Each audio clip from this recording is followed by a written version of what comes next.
Hello students, BSc first year में आपका जो टॉपिक चल रहा था म्यूटेशन में आपको बता दिया था। स्पॉन्टेनियस म्यूटेशन और इंड्यूस्ड म्यूटेशन भी हमारा कंप्लीट हुआ है। आज उसमें हम यहाँ पर आपको केमिकल म्यूटेशन के बारे में बता रहे हैं कि इसकी केमिकल म्यूटेशन क्या होता है, रासायनिक उत्परिवर्तन क्या है। तो विभिन्न प्रकार के रासायनिक पदार्थों का प्रयोग जंतुओं एवं पादपों में उत्परिवर्तन उत्पन्न करने के लिए किया जाता है। सर्वप्रथम 1940 में प्रसिद्ध वैज्ञानिक ऑर्वेच ने ड्रोसोफिला मक्खी पर मस्टर्ड गैस के म्यूटाजेनिक गुण का अध्ययन किया था। म्यूटाजेनिक पदार्थ कोशिका द्रव के माध्यम से जीन्स से प्रक्रिया करते हैं, जिसके कारण वे उत्परिवर्तन प्रदर्शित करते हैं। किसके कारण? म्यूटाजेनिक पदार्थ कोशिका द्रव के माध्यम से जीन्स में से प्रक्रिया करते हैं और जिसके कारण क्या होता है, उत्परिवर्तन यहाँ पर प्रदर्शित करते हैं। आयनीकरण विकिरणों की भांति मस्टर्ड गैस, यूरेथेन, फॉर्मल्डिहाइड उत्परिवर्तन उत्पन्न करते हैं। उच्च श्रेणी के पौधों एवं सूक्ष्म जीवियों में उत्परिवर्तन प्रेरित करने के लिए डाईएथाइल सल्फोनेट, डाईएथिल सल्फोनेट व इथाइल मीथेन सल्फोनेट का प्रयोग आधुनिक युग में किया जाता है। इन सब चीजों का उपयोग केमिकल म्यूटेशन के लिए करते हैं। जीवाणुओं में म्यूटाजेनिक जो प्यूरिन्स का प्रयोग आधुनिक युग में किया जाता है और जीवाणुओं में क्या करते हैं, म्यूटाजेनिक प्यूरिन्स को जो कोशिकाओं में उत्पन्न होता है के कारण प्राकृतिक उत्परिवर्तन पाया जाता है। किसके कारण? म्यूटाजेनिक की जो प्यूरिन्स होती है इनके कारण प्राकृतिक उत्परिवर्तन पाया जाता है। वो कह रहे हैं उत्परिवर्तन को प्रेरित करने के लिए कैफीन एवं अन्य संबंधित पदार्थों का भी प्रयोग किया जाता है। कैफीन एवं अन्य संबंधित पदार्थों का यहाँ पर प्रयोग करते हैं। विभिन्न प्रकार के प्रयोगों में लाए जाने वाले रासायनिक पदार्थों को म्यूटाजीन्स के रूप में प्रयोग में लाया जाता है। किसके रूप में? म्यूटाजीन्स के रूप में प्रयोग में लाया जाता है, जिनका विवरण निम्न तालिका में दिया गया है। पहला, डाईएथाइल सल्फोनेट। रासायनिक म्यूटाजीन्स कौन कौन से हैं? आप नोट करना चाहें तो नोट कर लीजिए। डाईएथाइल सल्फोनेट, डाईफॉक्साब्यूटेन,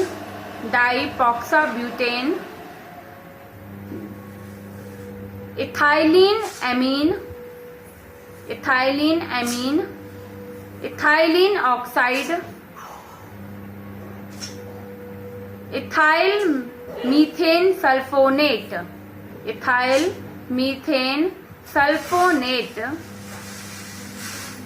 ठीक है। तो ये हो गए आपके रासायनिक, आपके यहाँ पर म्यूटाजीन्स के बारे में बता दिया है। और भी हमारे म्यूटाजीन्स है जिनको आप नोट कर लीजिए। तो 5 थे। हाइड्रेजीन, हाइड्रोक्साइल अमीन, नेक्स्ट है methyl methane sulphonate, next maleic hydrazide, nitrogen mustard, nitrosoguanidine, nitrosomethyl urea और नाइट्रस अम्ल, नेक्स्ट है सल्फर मस्टर्ड। रासायनिक उत्परिवर्तन को निम्न प्रकार से बांटा जा सकता है, जैसा कि क्षार अनुरूप जो डीएनए क्षार में निवेशित होते हैं। तो दूसरा है उत्परिवर्जन जो प्यूरिन्स तथा पिरिमिडिन्स को रूपांतरित करते हैं। म्यूटाजेनिक एजेंट्स प्यूरिन्स तथा पिरिमिडिन को क्या करते हैं, एक दूसरे में रूपांतरित करते रहते हैं। तीसरा है असामान्य उत्परिवर्तन जो डीएनए में विकृति उत्पन्न करते हैं। डीएनए में क्या करते हैं, विकृति उत्पन्न करते हैं। जिसमें से पहला है क्षार अनुरूप जो डीएनए क्षार में निवेशित होते हैं। क्षार कैसे डीएनए क्षार में निवेशित कराया जाता है, प्रवेश कराया जाता है। तो क्षार के समानता रखने वाले रासायनिक पदार्थ क्षार अनुरूप कहलाते हैं। जो उनसे समानता रखते हैं वो क्या कहलाते हैं? क्षार अनुरूप कहलाते हैं। डीएनए की पुनरावृत्ति में यह क्षार नई श्रृंखलाओं में सामान्य क्षार की जगह आ जाते हैं। उदाहरण के लिए 5 ब्रोमोयूरेसिल 5BU ऐसा अनुरूपी या एनालॉग है जो रचनात्मक रूप से थायमीन का स्थान ले लेता है और इसे प्रतिस्थापित कर देता है, और एस्चेरिचिया कोलाई नामक जीवाणुओं को ऐसे मीडियम पर परिवर्तित होने दिया जाए जिसमें 5BU उपस्थित हों, तो ऐसा देखा गया है कि डीएनए के थायमीन के स्थान पर 5BU निवेशित हो जाता है, निवेशित हो गया, और जिसमें प्रथम पुनरावृत्ति के समय एडेनिन 4BU के साथ जोड़ा बनाता है और दूसरी पुनरावृत्ति में 5BU ग्वानिन को जोड़ा बनाता है। इसके बाद ग्वानिन साइटोसिन से जोड़ा बना लेते हैं और तृतीय पुनरावृत्ति में एडेनिन थायमीन जोड़ा गाइनोसिन साइटोसिन जोड़े द्वारा प्रतिस्थापित हो जाता है। अतः उत्परिवर्तन के लिए डीएनए की पुनरावृत्ति आवश्यक होती है।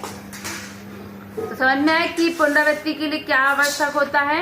इसी प्रकार से इन्होंने ये बता दिया है। दूसरा उन्होंने बताया है कि जो उत्परिवर्तन जो प्यूरिन्स या पिरिमिडीन्स को रूपांतरित करते हैं वह कौन कौन से हैं ऐसे एजेंट्स, जैसे नाइट्रस ऑक्साइड, हाइड्रोक्सिल अमीन तथा एल्काइलेटिंग एजेंट्स इन क्षारों को संचालित करते हैं।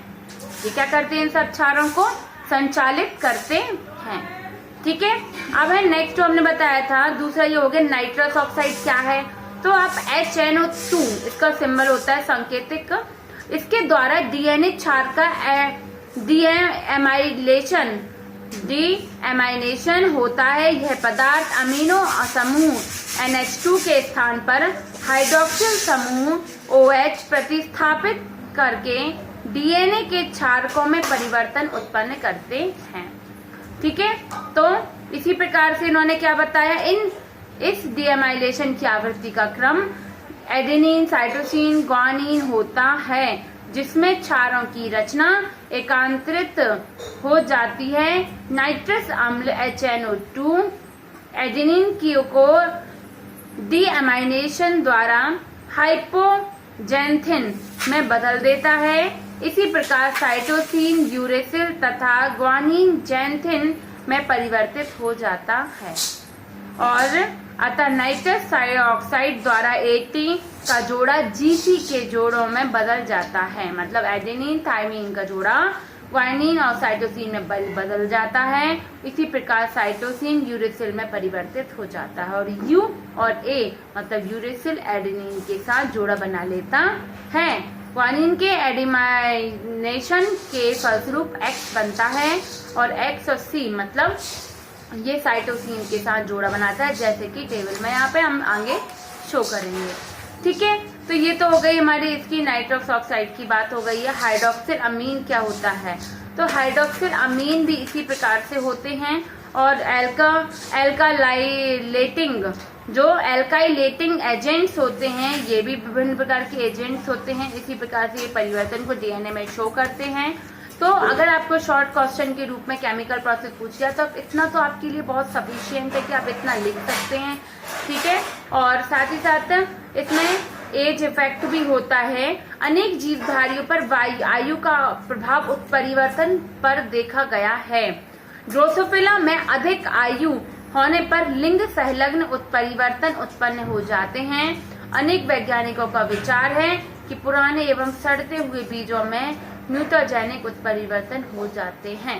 तो इसके बारे में हम आपको डीपली बताएंगे। तो आज के लिए इतना ही, और आप ध्यान से इसको पढ़िएगा, म्यूटेशन आपसे पूछा जाता है। Thank you.